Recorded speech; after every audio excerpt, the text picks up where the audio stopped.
Welcome to Valley View Living. We're a family of 8 living out on a multi-gen property in New South Wales, Australia. And our aim is just to learn how to grow food. And we do a lot of cooking from scratch. Now, when I'm thinking about feeding my family on a budget, to me that means taking what I have in the house, in the fridge, in the freezer, in the pantry, and stretching it. But also I want it to be tasty, delicious, filling. I want everybody to feel satisfied after this meal and happy to wait until the next one, which is never that far away. But today I have some cuts left over from our last butchery of our free-range pork here on the farm. And I want to really stretch it. I'm going to estimate I probably have about 400 grams here of chunks of pork. I think these are leg chunks.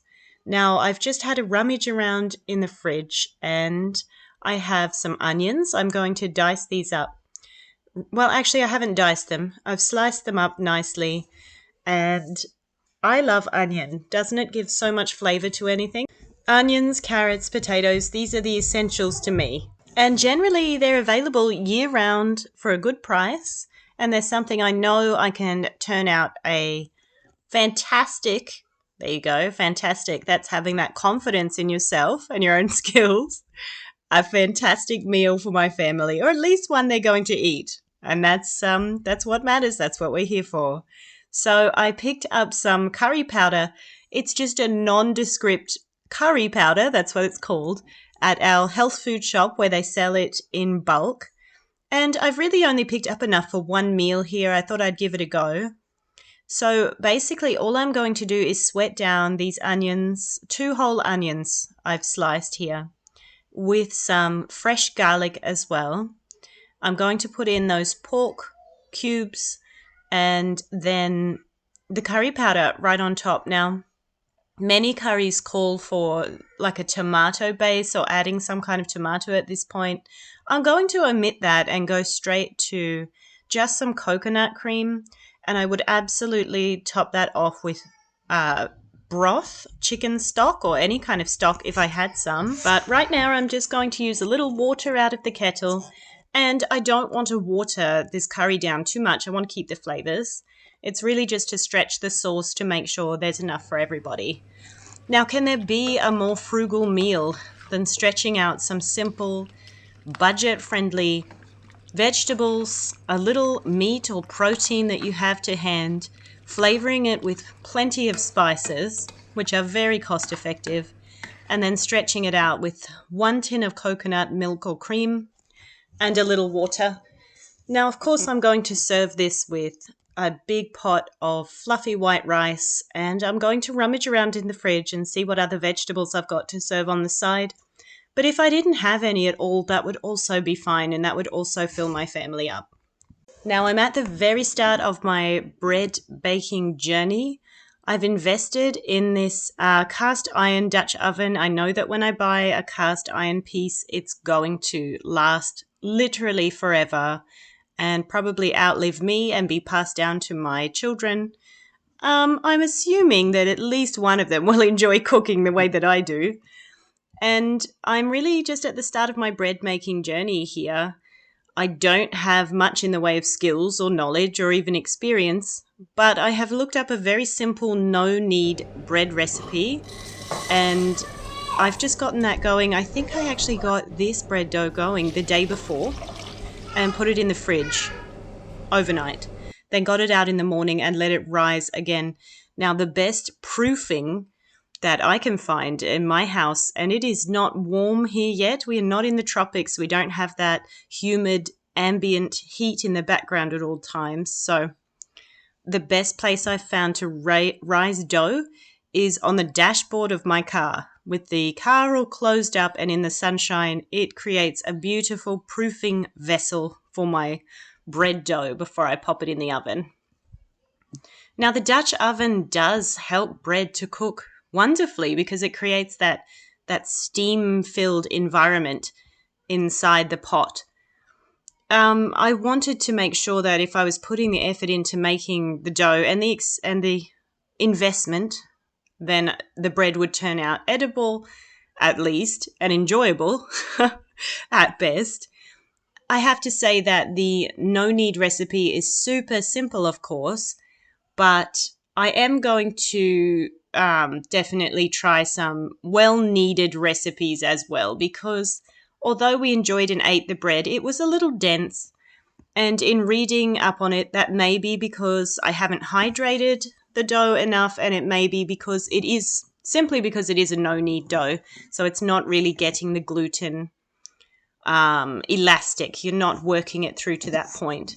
So yeah, if you have any great bread recipes that you find are no fail and work for your family, let me know. I would love to try them out. I'm really just still in the experimenting stage. But when it comes to baking bread at home, it really was worth the investment of the Dutch oven for me. And of course, I can use that for other recipes as well.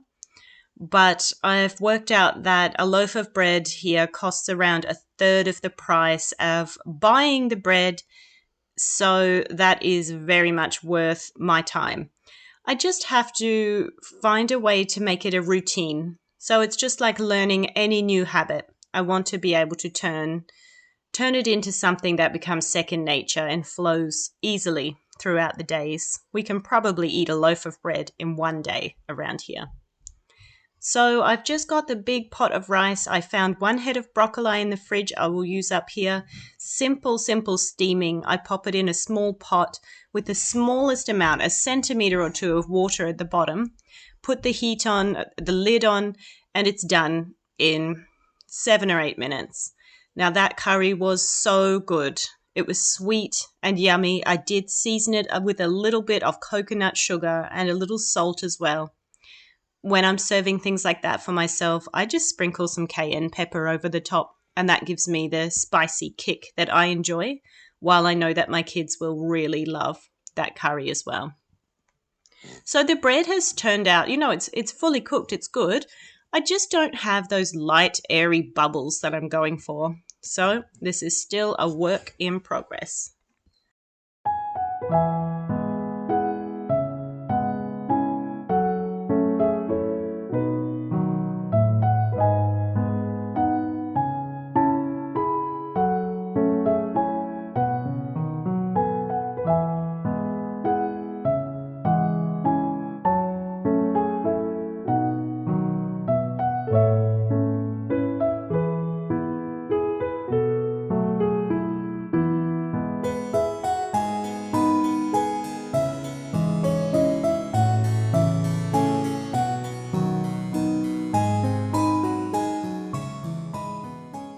So we have 3 sets of chickens at the moment. We have our established flock of Barnevelders, and there's an Araucana in there and a Barnevelder rooster.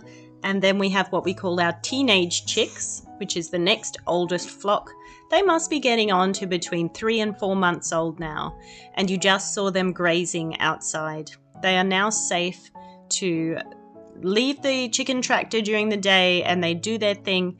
And every single time that I see how amazingly domesticated and bound to home chickens are, I think what a fantastic stock they are to have on your property. The way that they know where their home is, the way that they put themselves to bed, and the way that if you're lucky, they come home to lay eggs as well. I just think there's so much value in a handful of chickens. Now, I am so pleased with how these Rhode Island Reds have turned out. They are beautiful, healthy, and hardy. All we do is incubate them, and then we feed them on good quality food, make sure they're rotated onto clean ground and all those good things, fresh water, and we've never had a problem with the health of our flock of birds. So I'm very much anticipating getting some eggs out of these new little lovely ladies and some meat out of the lovely little gentleman as well. I'm not sure exactly how that's going to unfold right now. I don't know how I'm going to keep them separate at this point. So, as everything around here, and maybe in life in general, it's all a work in progress, but isn't that really the joy of it, is just learning and trying new things, learning new skills. I don't think we should ever be afraid of failure. It really does hold us back. Now, I want to make some kind of simple, filling, nourishing afternoon treat to keep everybody going until dinner time, because I don't feel very inspired for dinner tonight after making that tasty curry. So I've decided to throw a few things into my stand mixer, and honestly, this is the basis of a lot of my sweet baking, because cookies and biscuits are just so forgiving. As long as I have this base of butter and a sweetener. So today I'm going totally refined sugar-free with these biscuits, and I'm going to use just honey. So I've got butter, softened butter and honey in there, 1 egg, and from there that's the base I can build on to whatever I feel like eating or feeding my family on this day. Today I'm going to use a blend of gluten-free flours. I'm using some cassava flour, some almond meal, and brown rice flour as well. And I'm just adding coconut in there to give it basically the flavour that I'm looking for today. I just had a hankering for some coconut cookies after working in my pantry and looking at what I haven't been using up as much as I thought I would. So all I do is just beat these together until the consistency feels just right. I don't want it to be too wet and I don't want it to be too firm. And then I'm just going to pop these in the oven. And when I'm cooking with gluten-free flours, especially nut flours like almond meal, I'm going to have the oven on a lower heat, maybe about 150, and give them a good full 15 minutes, maybe even a smidge longer, just to take them to golden brown. And that's to make sure that the inside is cooking all the way through without burning on the outside. Now, what I love about including nutrient-dense or protein-rich flours in this baking and making sure there is a base of honey and butter and egg, that means that tomorrow morning when I've got a few of these cookies left over, I can give myself a break and hand these out to my little kids. I've got 2 teens who can be self-sufficient for breakfasts from now and then. Sometimes I'm happy to get into the kitchen first thing and just go for it and cook everybody a hot breakfast, but sometimes maybe I've had a rough night with the baby. Maybe she's been quite demanding, or it's been a busy week. There's nothing better than just handing out a breakfast cookie and knowing it's going to tide them over for a couple of hours until I can get my act together and have a nice hot cup of tea, or just get something done for myself as well.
And Cow Watch 2025 continues. No sign of any babies yet. No calving going on. Both of the girls, Creamy and Hazel, look healthy and well. They are just growing steadily by the day. And I am very excited to see who arrives. But it could be a while. Could be another month. I don't know. Hazel's looking big, but if you've ever seen a very heavily pregnant cow, they can seem to be as wide as they are long right at the end. And I identify with that. Thanks for hanging out with me today while I get my homemaking done. If you've enjoyed this content, please do like or comment or subscribe. And that way I'll see you next time. Bye!